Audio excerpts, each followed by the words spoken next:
नमस्कार, खबर समय जगत में आपका स्वागत है। मैं हूं आपके साथ जितेंद्र जैन। आइए नजर डालते हैं आज की कुछ मुख्य खबरों पर। भोपाल विधानसभा चुनाव से पहले मुख्यमंत्री शिवराज सिंह चौहान लगातार जनता को सौगात देने में लगे हुए हैं। आगामी चुनाव से पहले सीएम शिवराज सभी वर्गों को खुश करने में लगे हुए हैं। इसी कड़ी में हुई सीएम शिवराज कैबिनेट में कई अहम प्रस्तावों पर चर्चा हुई, जिसके बाद उन प्रस्तावों पर मुहर लगा दी गई है। जनसंपर्क मंत्री राजेंद्र शुक्ला ने बताया कि किसान मित्र योजना को कैबिनेट में मंजूरी दी गई है। इस योजना के अंतर्गत किसानों को 200 मीटर तक की दूसरी के लिए स्थायी कनेक्शन के लिए आधी राशि देनी पड़ेगी। बाकी की आधी राशि का 40% हिस्सा प्रदेश सरकार और बाकी का 10% हिस्सा वितरण कंपनी की ओर से दिया जाएगा। वहीं उच्च शिक्षा विभाग के अतिथि विद्वानों को 50,000 रुपए प्रति माह मानदेय दिया जाएगा। मिनी आंगनवाड़ी कार्यकर्ताओं और सहायिकाओं के मानदेय में वृद्धि को भी मंजूरी मिली। मिनी आंगनवाड़ी कार्यकर्ता का मानदेय 6,500 से बढ़ाकर 7,250, सहायिकाओं को मानदेय 5,750 से बढ़ाकर 6,000 के प्रस्ताव को मंजूरी किया गया है। वहीं लाडली बहना योजना और उज्ज्वला योजना के हितग्राहियों को 450 रुपए में सिलेंडर देने के प्रस्ताव के साथ ही नगरीय प्रशासन विभाग में automatic building plan approval system को मंजूरी भी दी गई। प्रधानमंत्री आवास योजना के तहत लाडली बहनों को भी आवास मिलेगा। मुरैना में नए मेडिकल कॉलेज की सौगात दी गई है ताकि जिले में ही इलाज की सुविधा आमजन को मिल सके। इसकी सरकार की नई पहल है। जिला उद्योग और नवीनीकरण के लिए 27 करोड़ की मंजूरी। भारत सरकार की सौर ऊर्जा पार्क परियोजना के तहत हाइब्रिड पार्क और विकसित किए जाने के प्रस्ताव को कैबिनेट ने मंजूरी दी और 10 नए सीएम राइज के लिए 330 करोड़ की भी स्वीकृति दी गई। आज मध्य प्रदेश के मुख्यमंत्री माननीय शिवराज सिंह चौहान जी की अध्यक्षता में मंत्रिमंडल की बैठक संपन्न हुई, जिसमें बहुत ही महत्वपूर्ण निर्णय लिए गए हैं। जैसे नगरीय विकास एवं प्रशासन विभाग में नागरिकों को त्वरित building permission automatic building plan approval system को मंजूरी दी गई है, जिसमें त्वरित उनके तमाम वो समस्याएं जो डिजिटली ऑलरेडी पोर्टल के माध्यम से समाधान जिसका होता था, उसका एडवांस वर्जन आज मंत्रिमंडल में प्रस्तुत किया गया, जिसकी मंजूरी दी गई है। और इससे 7 वर्षों में इसको इस पोर्टल का विकास 1 वर्ष में किया जाएगा और 6 वर्ष तक इसका संचालन एवं संधारण किया जाएगा। उक्त परियोजना की कुल समय अवधि 7 वर्ष की होगी। इससे निश्चित रूप से बहुत तेज़ी से जो मध्य प्रदेश में नगरीय क्षेत्रों का विकास हो रहा है, तेज़ी से शहरीकरण हो रहा है, उसमें उतनी ही तेज़ी से लोगों की आवश्यकताएं भी और रोज़मर्रा के उनके नगरीय प्रशासन से जुड़े हुए समस्याओं के समाधान की आवश्यकता महसूस की जा रही थी। ये पोर्टल काफ़ी समाधान कारक साबित होगा। ये बहुत ही महत्वपूर्ण इसका निर्णय आज हुआ है। दूसरा, लाडली बहना योजना मध्य प्रदेश में हम सब जानते हैं कि उसको बहुत ही ज़्यादा अप्रिशिएट किया जा रहा है। उसमें अब मुख्यमंत्री जी ने ऐतिहासिक निर्णय लेते हुए 450 रुपये में उनको गैस सिलेंडर मिले। उसके मूल जो हितग्राही हैं, एक तो लाडली बहनाएँ हैं और उज्ज्वला गैस कनेक्शन की जो हमारी बहनाएँ हैं, वो दोनों इसके हितग्राही होंगे। कल टीकमगढ़ से वर्चुअली उन्होंने इसकी लॉन्चिंग की है, किस तरीके से लाडली बहना के पोर्टल में आवेदन लिए जाएंगे, उनके रजिस्ट्रेशन किए जाएंगे और फिर उनके खातों में जिस तरह से 1250 रुपये उनको सहयोग की राशि दी जाती है, उसी प्रकार से सब्सिडी की राशि गैस की जो भी कीमत है 450 रुपये के अलावा जितनी भी होगी 700 रुपये जो कुछ भी होगी, वो उनके खाते में रजिस्ट्रेशन के बाद भेजी जा सके। इसके लिए जो अभियान कल से शुरू हुआ है रजिस्ट्रेशन का, उसको पूरा किया जाएगा और आने वाले समय में सभी बहनों को इसका लाभ मिलेगा। 450 रुपये मात्र में ही उनको गैस सिलेंडर मिल सकेगा। इसके साथ ही बहुत सी ऐसी हमारी हितग्राही हैं लाडली बहना की, जो प्रधानमंत्री आवास का लाभ तो उनको मिला है ग्रामीण क्षेत्रों में। आवास प्लस जो लोग छूट गए थे, उसके लिए माननीय मुख्यमंत्री जी ने आवास प्लस भी अभियान चलाया था, आवास प्लस के नाम पर, जिसमें जो लोग छूट गए थे वो कवर हुए थे। लेकिन उसके बावजूद भी ये देखने में आया है कि और भी लोग ऐसे हैं जो कच्चे मकान में रहते हैं और उनको पक्के मकान नहीं मिल पाए हैं। तो आज के कैबिनेट में मुख्यमंत्री जी ने ये फैसला किया है कैबिनेट ने कि उनको भी चिन्हित किया जाएगा और उनको भी प्रधानमंत्री आवास योजना का पात्र बनाकर जो लाडली बहनाएँ हैं ग्रामीण क्षेत्रों में उनको इसका लाभ दिया जाएगा। इसके साथ ही एक बहुत ही महत्वपूर्ण योजना लॉन्च की है, किसान मित्र योजना। स्थायी कनेक्शन किसानों को देने के लिए 200 मीटर तक की दूरी के लिए यदि 3 लाख रुपए खर्च होता है लगभग, तो उसमें से आधी राशि किसान को देनी है, 40% राशि राज्य शासन देगा और 10% राशि वितरण कंपनी जो है बिजली विभाग की वो इसको बियर करेंगी।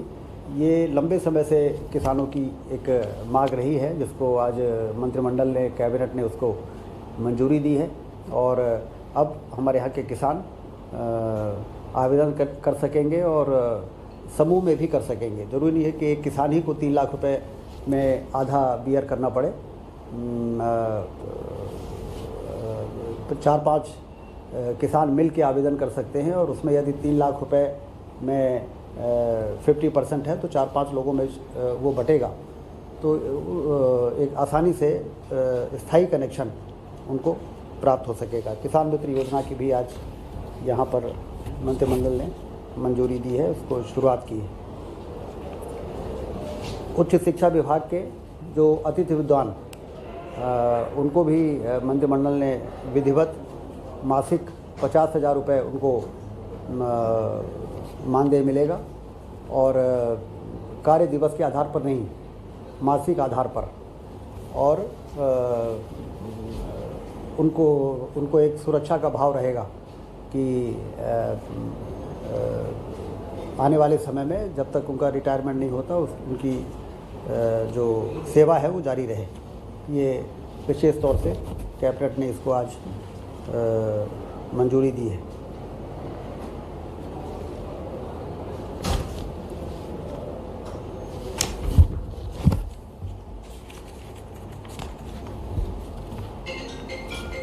आंगनबाड़ी, मिनी आंगनबाड़ी कार्यकर्ताओं का मासिक मानदेय 6,500 से बढ़ाकर 7,250 और जो हमारी आंगनबाड़ी सहायिकाएँ हैं उनका 5,750 से बढ़ाकर 6,500, ये आज इसको मंजूरी मंत्रिमंडल ने दी है।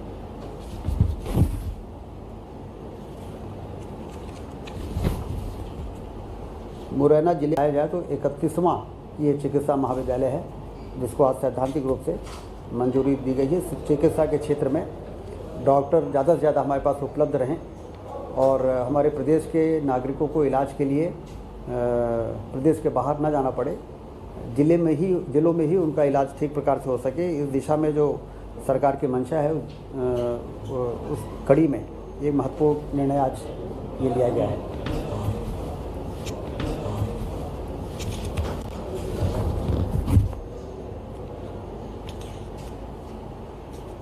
जिला उद्योग एवं व्यापार केंद्र भवनों का निर्माण एवं आधुनिकीकरण के लिए भी 27 करोड़ रुपए की मंजूरी आज दी गई है, जिससे उद्योग, छोटे छोटे उद्योग, MSME खास तौर से उसको बल मिलेगा और वो ज़्यादा बेहतर तरीके से काम कर सकेगा।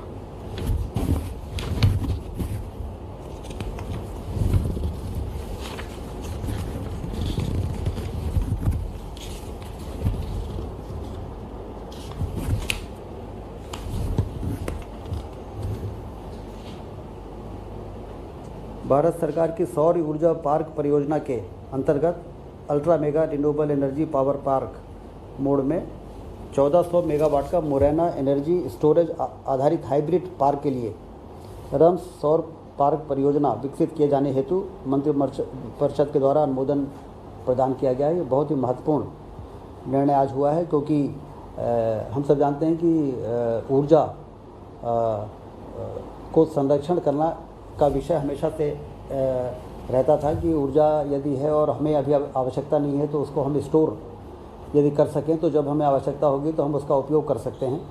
तो ये सोलर प्लांट तो मध्य प्रदेश में काफ़ी तेज़ी से लगाए गए हैं, लेकिन ये सोलर पार्क अपने आप में एक अलग तरह का है, जिसमें स्टोरेज की भी व्यवस्था रहेगी और ये एक नया मॉडल के रूप में मध्य प्रदेश में इस परियोजना को आज मंजूरी दी गई है।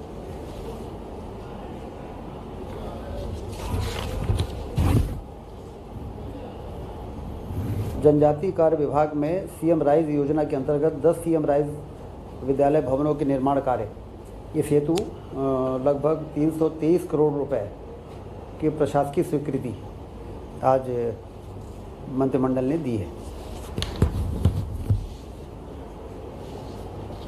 मध्य प्रदेश के मुख्यमंत्री शिवराज सिंह चौहान जी की विशेष संस्कृति और जो हमारा सनातन धर्म है उस दिशा की मजबूती के लिए आदि शंकराचार्य जी ने जहाँ पर शिक्षा ग्रहण की थी ओंकारेश्वर में, जहाँ पर उनको गुरु मिले थे, वहाँ पर एकात्म धाम परियोजना की स्थापना का संकल्प उन्होंने लिया था। और बड़ी खुशी की बात है कि 18 तारीख को परसों इसका प्रथम चरण का लोकार्पण भी वो करने जा रहे हैं।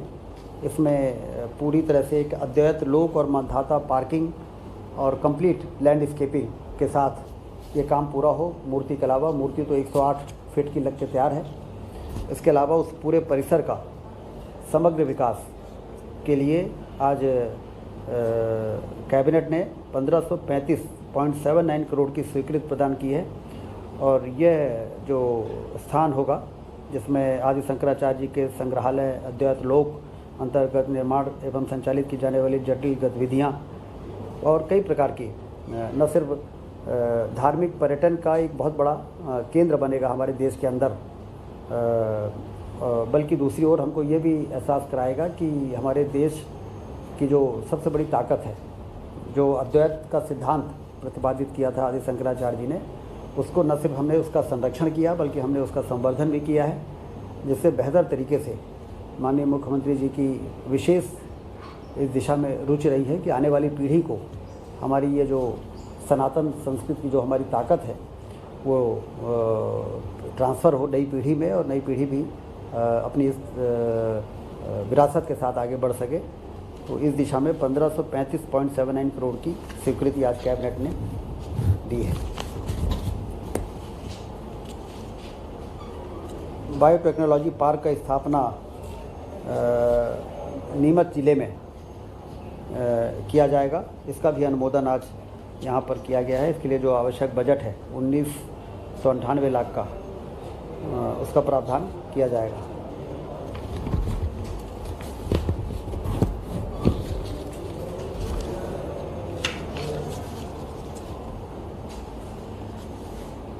जनजातीय कार्य विभाग में तकनीकी पदों का पुनर्गठन एवं नवीन पदों का सृजन किए जाने का भी प्रस्ताव आज कैबिनेट में था, जिसमें अधीक्षण यंत्री से लेकर सब इंजीनियर तक के पदों की सृजन की स्वीकृति दी गई है। कुछ पदों को समर्पण भी किया गया है। इससे जनजातीय कार्य विभाग के कार्य में और ज़्यादा तेज़ी आएगी और बेहतर तरीके से विभाग अपने जिम्मेदारियों का निर्वहन कर सकेगा। कुल मिला के आज के मंत्रिमंडल में ये महत्वपूर्ण विषय रहे जिसके पर आज निर्णय किए गए हैं और ये जानकारी मैं आज के प्रेस ब्रीफिंग के माध्यम से आपको मैंने प्रस्तुत किया है।